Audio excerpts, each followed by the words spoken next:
lyrics. I was never trying to be an artist, never wanting to do this, but it was always inside of me, pouring out.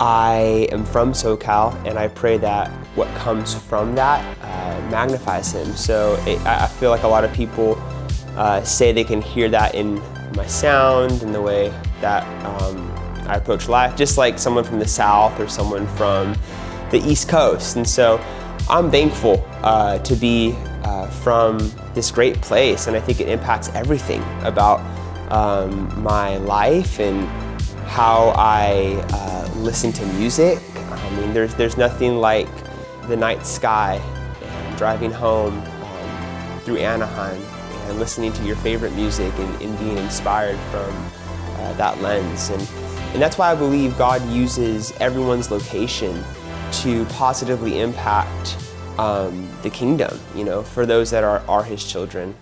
So yeah, I'm hyped, man.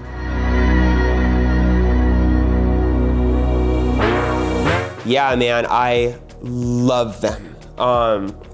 Cool story on Bon Iver. I was in the Holy Land with my parents as a kid. My grandpa had died, so my grandma helped my family go to Israel just to be a part of something special, I think through the grieving process for my dad. And I remember being in our hotel room in Tel Aviv, and Bon Iver came on Israeli VH1. So I was watching the TV alone as a kid, being moved by the melodies. I couldn't really tell what he was saying at that age, but I remember what I felt. And so from that moment on, I've been a huge fan, and my wife and I have seen them twice in concert, and really, really blessed by their music.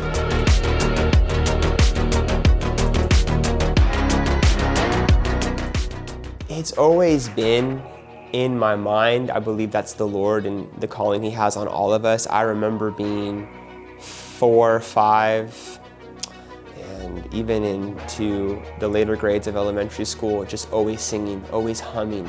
And I believe that's God sparking what he has written for his children, for you, for everyone in this room, and for the world. Like, when you're tapped into what he's doing, you're going to reap a harvest of good things for his glory. So in this case, I was never trying to be an artist, never wanting to do this, but it was always inside of me, pouring out. And so I think for melodies, you just get inspired by who you listen to and by who you learn from, and also just what feels great. There's a strategy for writing solid songs, especially for church, singable choruses, but I think sometimes just sitting alone and trying to listen to what is being carved from the inside and find from there. Someone told me God has every song written, and he lets us find them.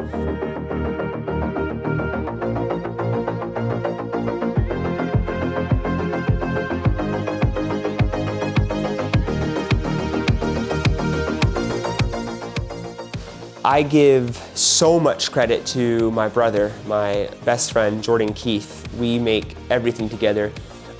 He is my dog outside of music, and just through our God bond, we create together. And we're both in love with film. So we love movies, we love the cinema.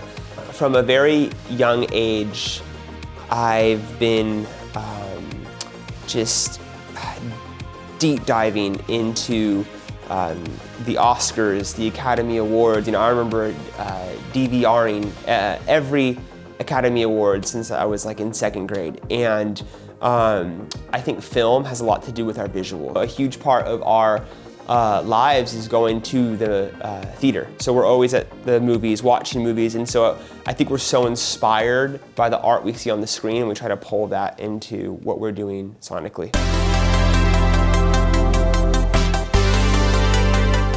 I love the local church. I love the bride of Christ. I believe it is an honor to be a part of what God is doing on this earth through the church, global church, local church. And so one way I look at it is church is God's idea. You know, when Jesus ascended, he gave the believers the Holy Spirit, and he blessed the believers with the church. And so, man, what an honor to be a part of a God idea. And I always think about it as we are not blessings to the church. The church is a blessing to us. Obviously, I know a lot of us are blessings to our local churches, but the point is, it's the mindset, it's the perspective.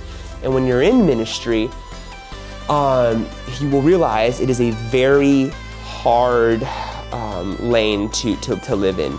But we're called to serve the church. And when you serve your local church, you're gonna notice you get hurt, you get shot, you get punched. You know, it comes with it, but it doesn't mean you leave or you throw it away. And I was just talking about this with a friend. You know, in ministry, you will hurt people and you will be hurt. You know, you will be hugged and stabbed, and you will also hug and do the stabbing. You know, and I always think about James 3. We bless God, yet we curse those made in his image. And for me, I'm always thinking, how can I live in a way where I am constantly blessing God on the stage, off the stage, by the way I live, and just kind of brushing off the scars that come with ministry. The reason ministry gets so messy is because there's a lot at stake. You know, you meet your best friends, you meet your spouses, you meet the people you do a lot of life with, and it's such a spiritual, heavy and light thing. You know, you experience freedom, you experience joy, you experience the weight that comes with spiritual warfare. And so when, you know, friendships stop or when you have a breakup, it's hard to rebound, but with Christ you can. I think of Colossians 3, you know, at least once a week. It just talks about putting off the old self, putting on the new self. So all the things of the world, malice, slander, sexual immorality, let that go and put on the new self, the fruit of the Spirit, the ways of Christ. You know, I think of Ephesians 5, which calls us to be imitators of God. And we know that with every new morning, there's new mercy. So I try my best to wake up and think, okay, I've been given new mercy on this day that wasn't promised yesterday. How can I extend that same mercy to others around me? And one thing to know is just like in ministry, the bitterness, the jealousy, the hate, it only affects us. You know, if someone's bitter or jealous and they're struggling, look in the mirror. I mean, the person you're bitter at isn't thinking about you. The person you're jealous about is not thinking about you. So see them how Christ sees them, and see yourself how Christ sees you, in love and in the journey of sanctification.